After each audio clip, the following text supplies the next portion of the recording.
দেখো বন্ধুরা, আমি বাগান থেকে ফুল তুলে নিয়ে আসলাম। তো গাছে একটা না নতুন ধরনের ফুল হয়েছে, তো সেটা তোমাদেরকে দেখায়। একটা জবা ফুলে দেখো দুটো কালার, দুটো পাপড়ি হয়েছে লাল আর তিনটে হয়েছে ঘেয়া কালার। তো মানে কি বলবো, প্রাকৃতিক না এখন ডিজিটাল হয়ে গেছে, মানে সব কিছুই অ্যাডভান্স নতুন নতুন হচ্ছে। হ্যালো এভরিওয়ান, গুড মর্নিং সবাইকে। তোমরা সবাই কেমন আছো? আশা করছি যে যেখান থেকে আমার এই ভিডিওটা দেখছো, কাছে এবং দূরে, তোমরা সবাই ভালো আছো, সুস্থ আছো। আমিও বেশ ভালো আছি। আমি সবিতা নতুন দিনে নতুন আরেকটা ভিডিও নিয়ে চলে এসেছি। তো চলো বন্ধুরা, ভিডিওটা এখান থেকে স্টার্ট করছি। তো আশা করছি আজকের ভিডিওটা বেশ ভালো লাগবে। তো সকালে আশিবাসি কাজগুলো আমি সেরে নিয়েছি, আর আজকে ভাবলাম যে রান্নাঘরে এই বাসন রাখার র্যাকটা তো ক্লিন করবো। তো ডিপ ক্লিনই করছি। দেখো আমি বাসনগুলো সব নামিয়ে নিয়েছি, আর এখন বাসন রাখার র্যাকটা না এমন করে অ্যাঙ্গেল দিয়ে আটকানো আছে যে খোলা যাবে না। তো সেই জন্যই দেখো আমি ওখানি থেকে পরিষ্কার করে নিচ্ছি। তো একটু ভিম জেল নিয়েছি আর গরম জল নিয়ে পরিষ্কার করছি একটা স্কচ ব্রাইট দিয়ে। মানে রান্নাঘরে কোনো জিনিস রাখলেই তো জানো কেমন তেল চেট হয়ে যায়। তো আমারও রান্নাঘরটা তাই হয়েছিল। তো অনেক দিন হয়েছিল পরিষ্কার করব, তো কাজের চাপের জন্য হয়নি, মেয়ের পরীক্ষা চলছিল তাই। তো এই জন্য যে পরীক্ষা শেষ, সেই জন্য আমি ভাবলাম যে একটা একটা করে কাজগুলো এগিয়ে নিই আর পরিষ্কার পরিচ্ছন্ন করে নিই।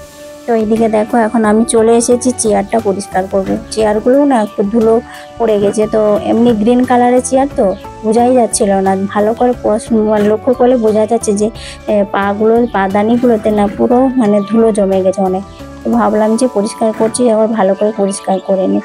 তো দামি ফার্নিচার না হতে পারে, কিন্তু আমার যেটাই আছে সেটাতেই সুখী। আমার সংসারের কোনো জিনিসের অভাব নেই। মা অন্নপূর্ণার আশীর্বাদে লক্ষ্মীশ্রী ধরে রাখতে আমি যে নিয়মগুলি মেনে চলি। তো এইদিকে দেখো আমি এই লক্ষ্মীশ্রী বজায় রাখার জন্যই সবসময় নিট অ্যান্ড ক্লিন সব জিনিসটাই পরিষ্কার পরিচ্ছন্ন করে রাখি। আমার মতো প্রত্যেকটা গৃহিণী তাই। পরিষ্কার পরিচ্ছন্নতায় মানেই যেন মা লক্ষ্মীর বাস। যেখানে পরিষ্কার পরিচ্ছন্ন থাকবে সেখানে মা লক্ষ্মীর বাস হবে। কিন্তু আমাদের মা লক্ষ্মী বলা হয়, আমাদের গৃহিণীকে, মেয়ে কন্যা সন্তানদেরকেই বলা হয় মা লক্ষ্মী স্বরূপা। তো মা লক্ষ্মী স্বরূপা যেন আমাদের যেমন গৃহিণী মা লক্ষ্মীর সেই রকম সংসারটা পরিচালনা করে, সংসারে লক্ষ্মীশ্রী বজায় রাখে, তেমনি আমাদের যে সহধর্মীয় তাকেও কিন্তু মানে সংসারের প্রতি খেয়াল রাখা, সংসারের দায়িত্ব নেওয়া, সংসারের যে কাজগুলো আমরা করতে পারি না, আমরা তো বাইরে গিয়ে ইনকাম করতে পারি না, সেটা হচ্ছে আমাদের স্বামীরা বা হাজব্যান্ডরাই এগুলো ইনকাম করে নিয়ে আসে, আর আমরা সংসারটা সুন্দরভাবে পরিচালনা করি। কিন্তু তার জন্য কিন্তু হাজব্যান্ডদের বা স্বামীদেরও অনেকটা অবদান আছে এই সংসারে লক্ষ্মীশ্রী বজায় রাখার জন্য। কেন বললাম, তার কারণ হলো যে হাজব্যান্ডরা বাইরে যেহেতু ইনকাম করে, তারা ইনকাম করে, তো সেই টাকাটা আমাদেরকে দেয় বলে আমরা সংসারের সব কিছু সংসারে সুন্দরভাবে পরিচালনা করে নিই।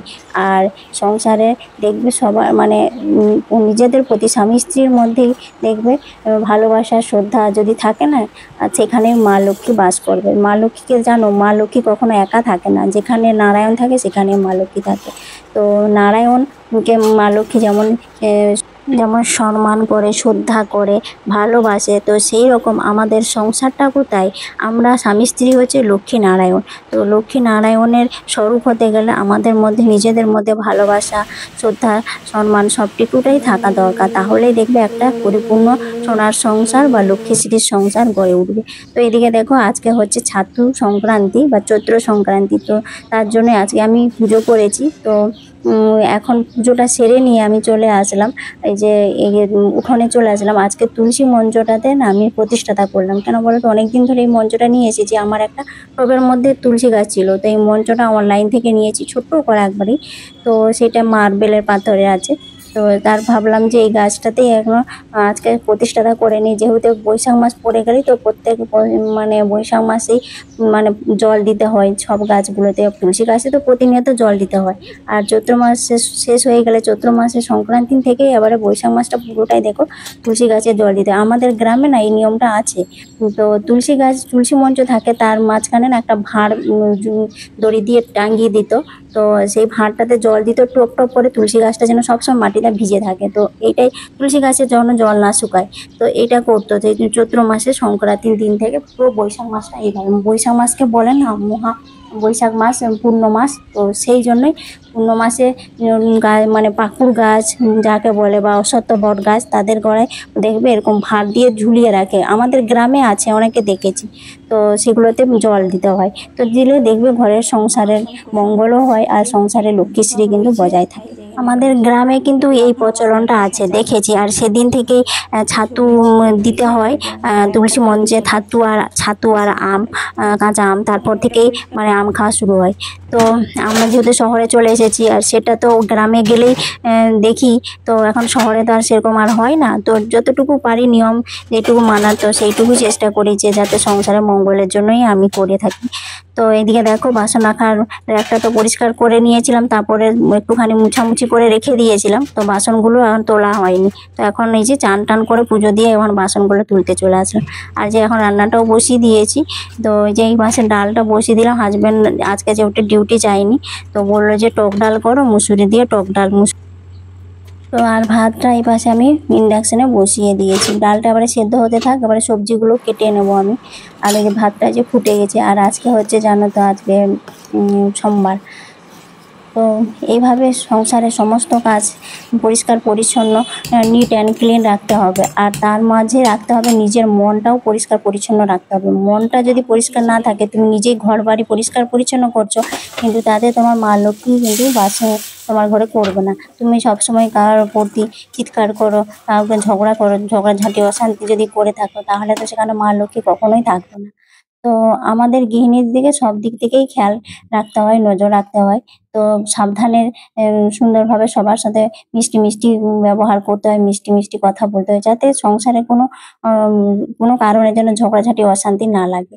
তো এইদিকে দেখো রান্না করতে করতে আমি এই যে টুকটাক কাজগুলো সেরে নিচ্ছি। আর এই যে এখন দেখতে পাচ্ছ এই যে ডাস্টবিনটা সুন্দর করে পরিষ্কার করে নিয়েছি। তারপরে একটা ওই মুড়ির প্যাকেট ছিল, তো সেটাকে আমি কেটে কি সুন্দর এরকম করে রেখে দিয়েছি, যাতে ডাস্টবিনটা পরিষ্কারও থাকে, নোংরা যেন না হয়। যদি নোংরা হয় তাহলে আমি প্যাকেটটা তুলে ফেলে দিতে পারবো। তো আমি এইভাবেই কাজগুলো করে থাকি, তো নিজস্ব আইডিয়া বুদ্ধি দিয়ে। তো এদিকে দেখো আবার চলে এসেছি কলপাড়ে, ওই যে ফুলদানি এগুলো সব পরিষ্কার করে নিচ্ছি। আর পয়লা বৈশাখ তো তারপরের দিন, তো সেই জন্যেই ঘরটাতে একটুখানি সুন্দর করে সাজিয়ে গুছিয়ে রাখবো, তার জন্যই দেখো ফুলদানিগুলো পরিষ্কার করে নিচ্ছি। তো পরিষ্কার করে রোদে দিয়ে দিচ্ছি। আর ওই যে পাপোশগুলো ছিল সেগুলো আমি ওই সার্ফ জলে ভিজিয়ে রেখেছিলাম, তো সেগুলো এখন ধুয়ে দেবো। তো সংসার প্রত্যেকটি মানুষ, প্রতিটি গৃহিণীকেই সংসারের সব কাজটাই করতে হয়, আর আমার তো একা সংসারে জানো। আর এখানে আমি পরিষ্কার করতে বসেছি, আর সেই সময় দেখো আমার মেয়ে কি করেছে, ও হচ্ছে ও ড্রেসিং টেবিলটা পরিষ্কার করছিল। তোমরা তো দেখেছো ভিডিওটা, ড্রেসিং টেবিল পরিষ্কার করার পরে ওর যে মেকআপের বিউটি ব্লেন্ডার আর ব্রাশগুলো থাকে না, সেগুলো ও পরিষ্কার করেছিল। তো মগ নিয়েছে, তো মগটা নিয়ে তারপরে ও ওখানে রেখে দিয়েছে। তারপরে আমি যখন এগুলো পরিষ্কার করতে যাই, তখন দেখছি ওখানে মগ নাই। তারপরে আবার বললাম যে আমাকে মগটা দিয়ে যাও, তো আমাকে দিয়ে গেল। তারপর আমি এই যে এখন এগুলো পরিষ্কার করে নিচ্ছি। আমার সংসারে কোনো জিনিসের অভাব নেই, আমার সংসারে যেইটুকু আছে আমি সেটাই ভাবি যে আমার সংসারে এটাই যথেষ্ট। আমাকে এইটা যে মা লক্ষ্মী দিয়েছে, তো এটাই, আমি তাতেই সন্তুষ্ট, আমি এটাই অনেক সুখে আছি। কি বলতো, আমি একটা গরিব ঘরের মেয়ে, আমি তো জানি যে সংসারের সুখ আর কোনটা কষ্ট। আমার বাপের বাড়িতে এতটাই গরিব, আমার মা বাবারা মাঠে দিনমজুরি কাজ করতো, হ্যাঁ। সেখান থেকে আমি এখন অনেকটাই সুখে আছি। তো সেইটা আমি জানি যে আমার যেতটুকু আমি পেয়েছি সেটা আমার মা লক্ষ্মীর কৃপাতেই আমি পেয়েছি। আর আমি ছোট থেকেই না খুব মানে পুজো পাঠ করাটা আমার খুব ভালো লাগে। তো আমি সেই জন্য যখনই পুজো পাঠ করি একটু ভক্তি শ্রদ্ধা দিয়ে পুজো করার চেষ্টা করি। আর কি বলতো, কোনো পুজো পাঠ করতে গেলে বেশি জিনিসের প্রয়োজনও হয় না। পুজো পাঠ করতে গেলে মনের ভক্তি থাকলেই হবে, তোমার যতটুকু সামর্থ্য আছে তুমি সেইটুকু দিয়েই পুজো পাঠ করতে পারো। তো আমি খুব মানে ঠাকুরের ভক্তি একটু, তো ভক্তি ভরে পুজো করি। বাপের বাড়িতে যখন থাকতাম তখনও আমাকে দিয়ে আমার মা সব করাতো, সন্ধে দেওয়া করাতো, কিছু পুজো হলে বলে তুমি পুজোটা করে দিও, এরকম করাতো। সেই থেকে আমার একটা অভ্যাস হয়ে গেছে, আমার পুজো যদি একবেলা যদি আমি না করতে পারি, আমার দিন যেন ভালো যায় না। তো সেই জন্য আমি নিজেই কষ্ট হলেও না খেয়ে দিয়েই আমি পুজো করি। কখনো খেয়ে দিয়ে অনেকে চা বিস্কুট খেয়ে পুজো করে, আমি কিন্তু তাও ভালো শুধু চাটুকু খাই আর একটু গরম জল তা খেয়ে আমি পুজো করি। তো যত বেলা হোক তখনও কোনো আপত্তি নেই। তো এখন দেখো সন্ধেও হয়ে গেছে, তারপর মেয়ে যে ড্রেসিং টেবিলটা গুছালো অনেক কষ্টে, ও একবার খাচ্ছিল টিফিন খেয়ে রেস্ট করছে এই করছিল, তারপরে অনেক কষ্ট ড্রেসিং টেবিলে গুছানো হলো। তারপরে এখন সন্ধ্যের দিকে আর আমি ওই বিকেলের সময় জামা কাপড়গুলো সব সুন্দর করে গুছিয়ে রাখলাম। আর এই যে ফুলদানিগুলো ধুয়েছিলাম, তো সেগুলো পরিষ্কার হয়েছে, এবার ফুলদানির মধ্যে ভরে দেবো। আর এই ফুলদানিগুলো না আমার অনেক দিনের। তো কি বলতো, পরিষ্কার রাখলে না ওই জিনিসটা অনেক দিন যায়। তো ওইটাকে ফেলে দেওয়া যায় না, ফেলে দেবো কেন বলতো? পরিষ্কার করেছি, এখন দেখতেও সুন্দর লাগছে। তো ঘরে সাজানোর জন্য এই জিনিসগুলো, মানে যেগুলো কাজে লাগে না সেই জিনিসগুলো দিয়ে ঘরটাকে সুন্দর করে সাজিয়ে গুছিয়ে রাখা যায়। এখন নিজের বুদ্ধি থাকলে কিন্তু সব কিছুই করা যায়, তাই না? আর একটা গৃহিণী মানেই তো জানে যে ঘরটা কি করলে সুন্দর সাজানো গোছানো করা যায়, রাখা যায়, সেটাই চেষ্টা করে।